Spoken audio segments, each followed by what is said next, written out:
5 weddings, 5 nights of terror, and still Amaka remained a virgin. Every man who touched her fell into sickness, fear, or shame. Was she cursed? Or was she never meant to marry at all?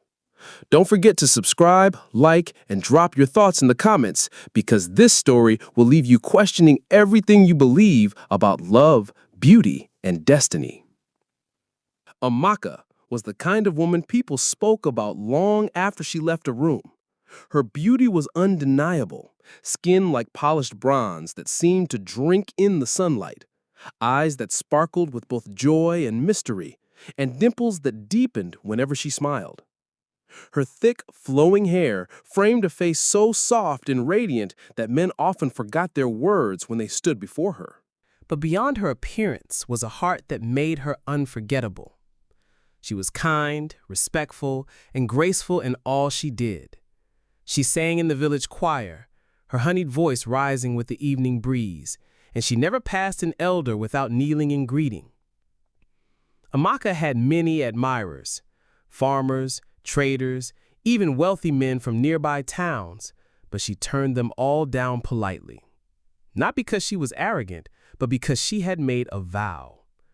Her mother had taught her from childhood, "Your body is your honor. Keep it, and you will give your husband a treasure no man has touched." Amaka took those words to heart. While other girls in the village fell into temptation, she held firmly to her vow. She wanted her husband, the one man destined for her, to be the first to truly know her. This purity, this discipline, made her even more desirable. To many, she was not just a beauty, but a rare jewel, a prize worth fighting for. So when Sunday, tall, dark, gentle, and deeply in love with her, asked for her hand in marriage, Amaka finally said yes. At 23, she walked down the aisle in her white lace gown, coral beads glowing against her skin. Her father wept tears of joy as neighbors danced, children clapped, and women whispered blessings over her. For Amaka, it was the beginning of her happiness. That night, as the last guest left and silence filled the house, Amaka's heart raced with excitement. She thought to herself, "At last, I can give myself fully to the man I love. I have waited, I have kept myself, and tonight I will truly become his wife." But little did she know, her wedding night would not mark the beginning of her joy, it would mark the beginning of her sorrow. As Sunday reached for her, a sudden cold wind blew into the room. His chest tightened as though invisible hands were holding him back. He tried again, but an unseen force shoved him away. "Amaka, I don't feel well," he whispered, his face pale and drenched in sweat. She sat up, worried. "Maybe you were just tired," she said softly. But the same thing happened the next night, and the night after that. Every attempt ended in trembling, chest pains, and fear. Sunny grew ashamed, frustrated, and finally broken. After 2 months, he could take no more. One morning, with his bag packed, he stood by the door. "Amaka, I can't continue. Something is wrong with you. With us. I'm sorry." And without looking back, he left. Amaka collapsed on the floor, her pillow soaked with tears by nightfall. She clutched her chest and whispered into the darkness, "What have I done to deserve this?" And so began her journey of sorrow. Amaka's days after Sunny's departure were like a long funeral. She moved through her father's compound like a shadow, her once bright laughter replaced with silence. Neighbors whispered, pitying her. So young, so beautiful, yet her marriage ended before it even began. Every morning she woke up with swollen eyes from the tears she cried into her pillow. The memory of Sunny walking out with his bag haunted her dreams. At night, she would clutch her chest and whisper, "God, what did I do wrong? Why am I cursed?" Her father, Mr. Okeke, noticed her fading away. He would often sit beside her under the mango tree, gently reminding her, "Nwam, life does not end because one man left. You are still my daughter. You are still precious." But words were not enough. Amaka needed something deeper to survive the shame. Her closest friend, Nguzi, refused to let her drown in grief. Many nights, Nguzi slept in Amaka's room, holding her as she cried. One evening, Nguzi told her, "Amaka, you are not a failure.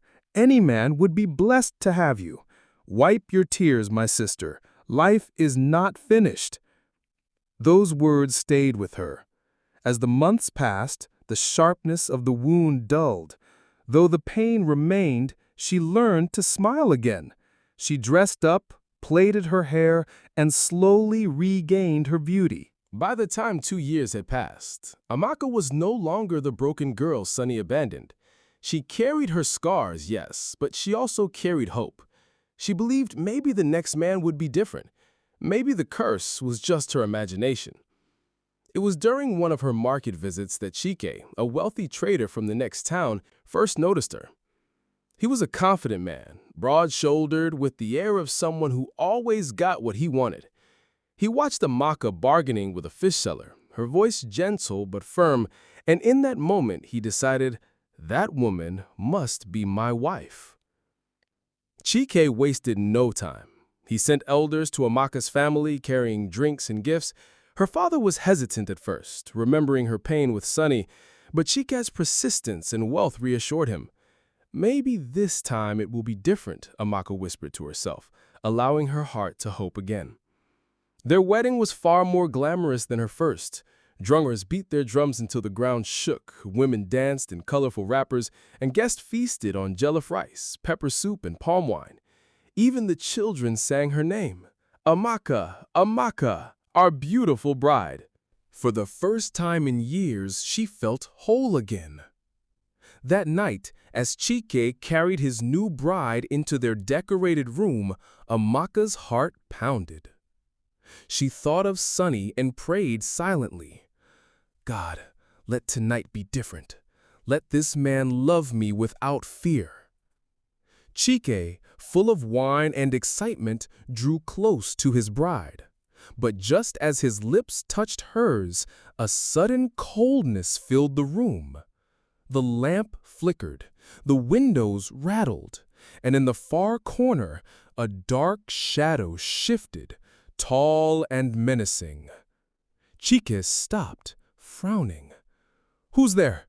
he barked, his voice trembling. No answer, only silence. Then suddenly, a wave of heat hit him, followed by violent chest pains. He gasped, clutching his heart, falling to his knees. "Amaka, what is this?" he groaned. Amaka screamed, rushing to him. She held him as sweat poured down his face. The same horror she had seen with Sunny was happening again. Chike tried to be strong.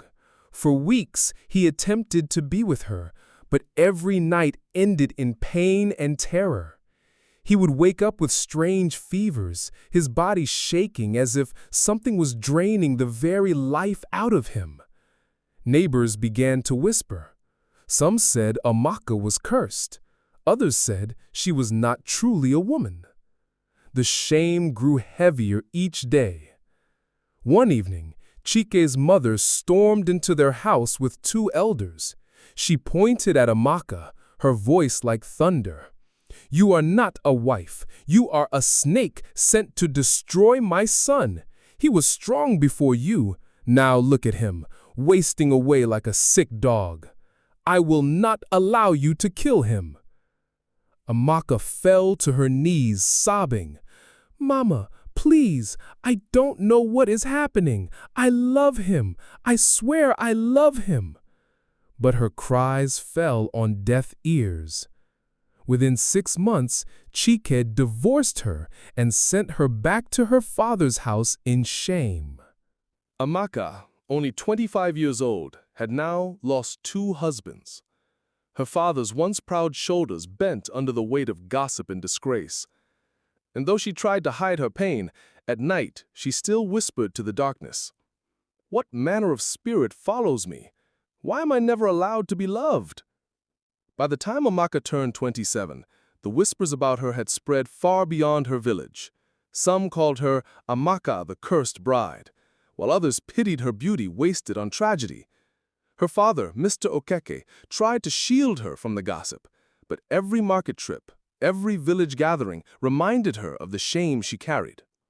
Then came Obinna, a tall, muscular soldier on leave from the barracks.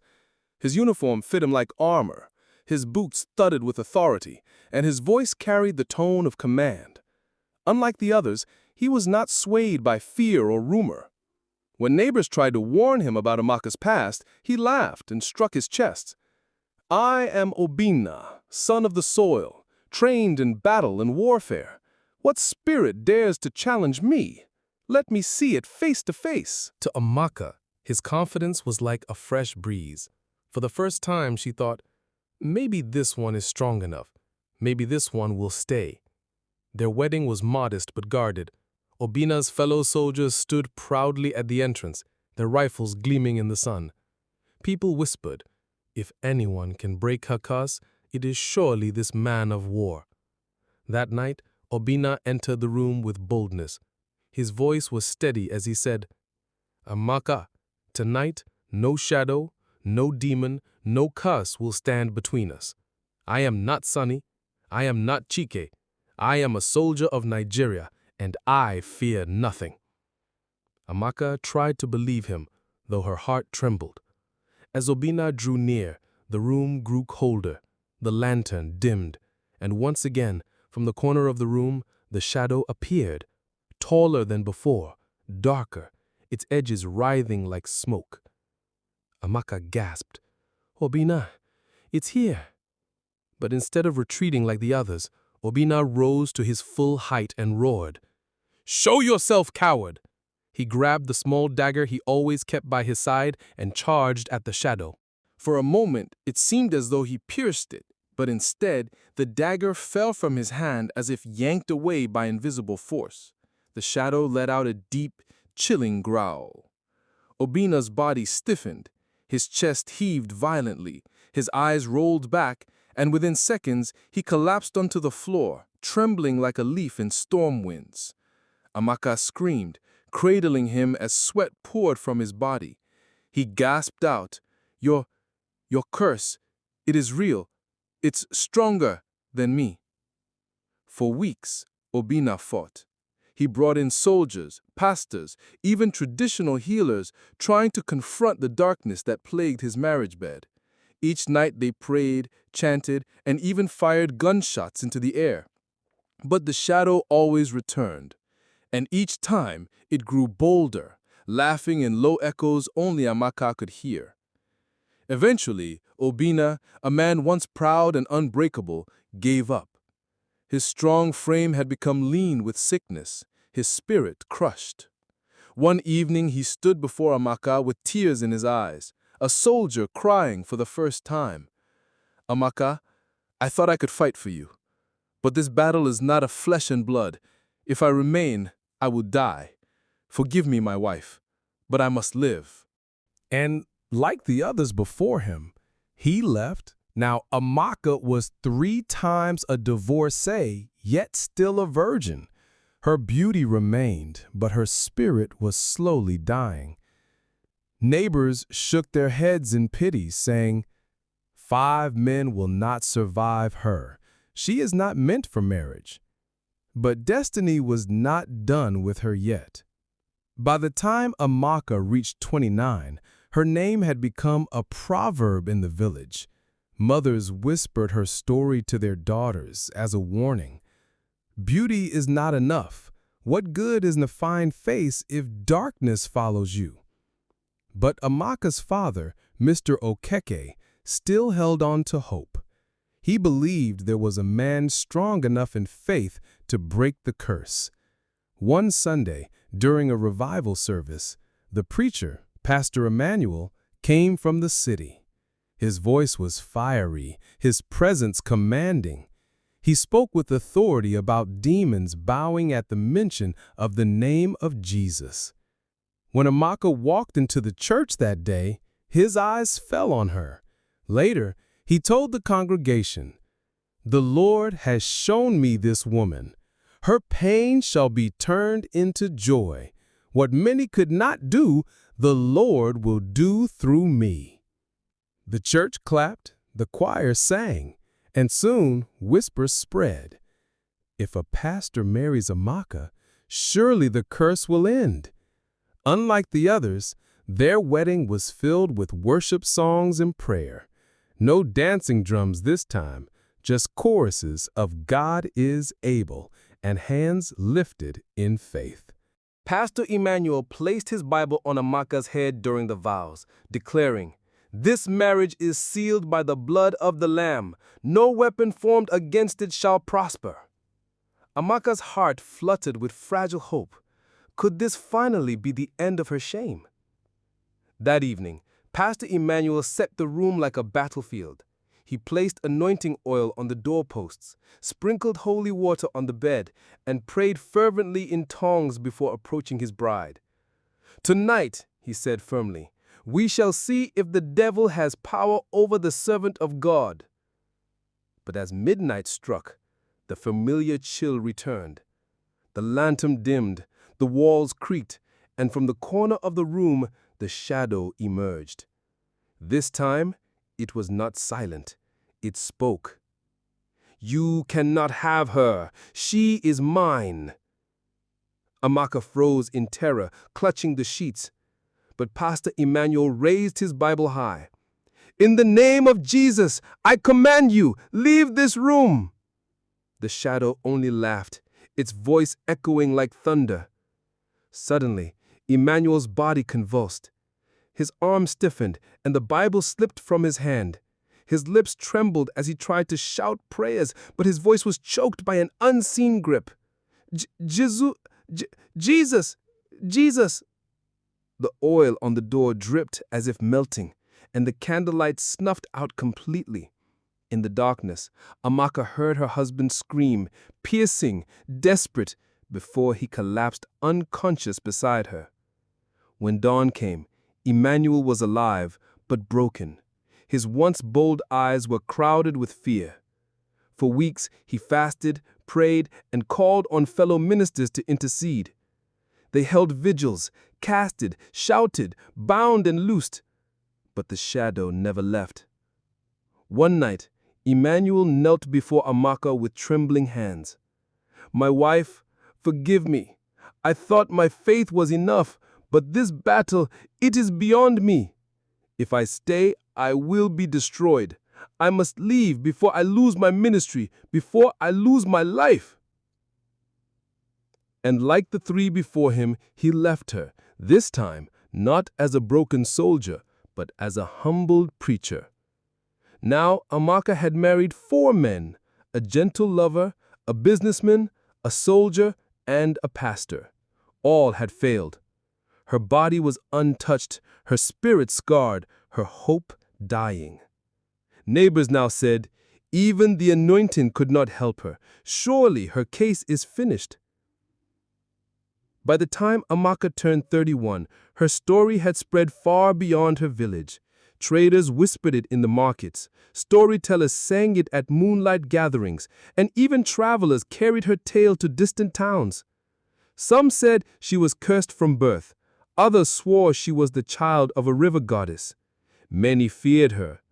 But one man was intrigued, Prince Chinedu, heir to the throne of the neighboring kingdom. Nedu was known for his wealth and charisma. His palace glittered with gold, his servants bowed at his feet, and maidens in the land dreamed of becoming his queen. Yet the prince was restless. He loved challenges, and Amaka's mystery drew him like fire draws a moth. They say no man can have her, then let them watch as a prince takes what poor men could not. When he announced his intention to marry Amaka, the village erupted in shock. If money and power cannot break this curse, then nothing ever will. Unlike her other weddings, this one was grand. Trumpets echoed across the kingdom. Dancers in colorful wrappers filled the palace grounds.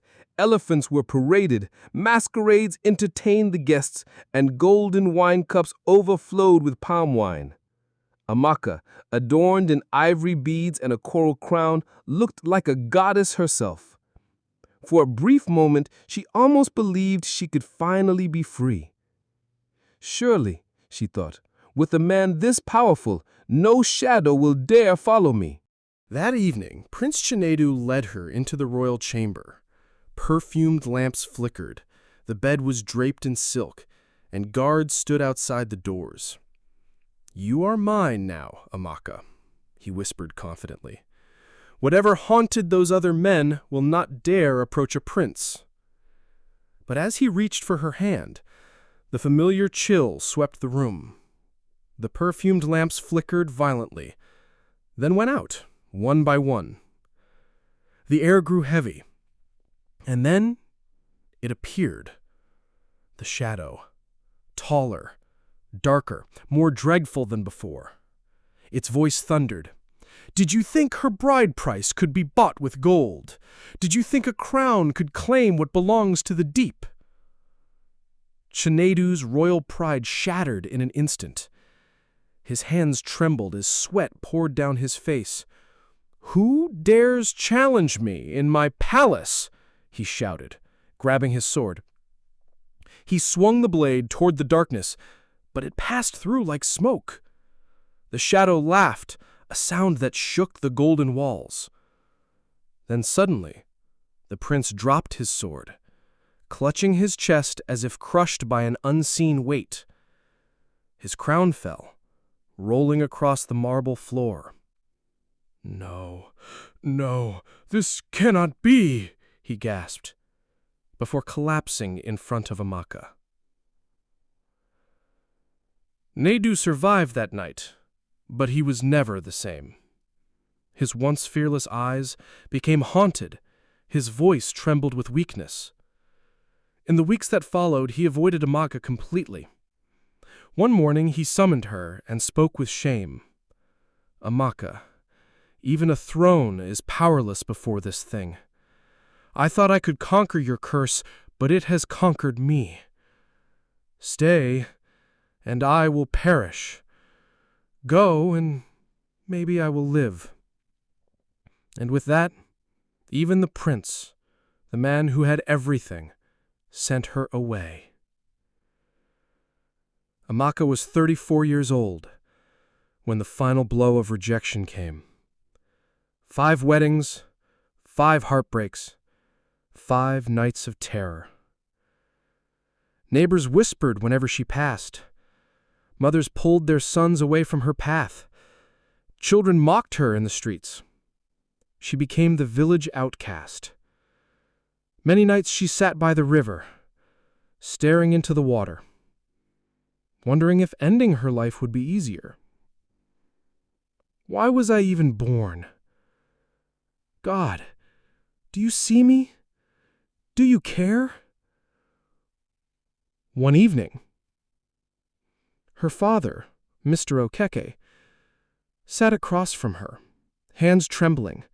His heart bled for his daughter. He remembered the joy the day she was born. He remembered how his late wife Ngozi had danced after 15 years of barrenness. Suddenly, something clicked in his memory, something he had never spoken about. He remembered the strange night Ngozi returned from the river years ago, her clothes soaked, her eyes wide with fear. "I had to do it," she had whispered.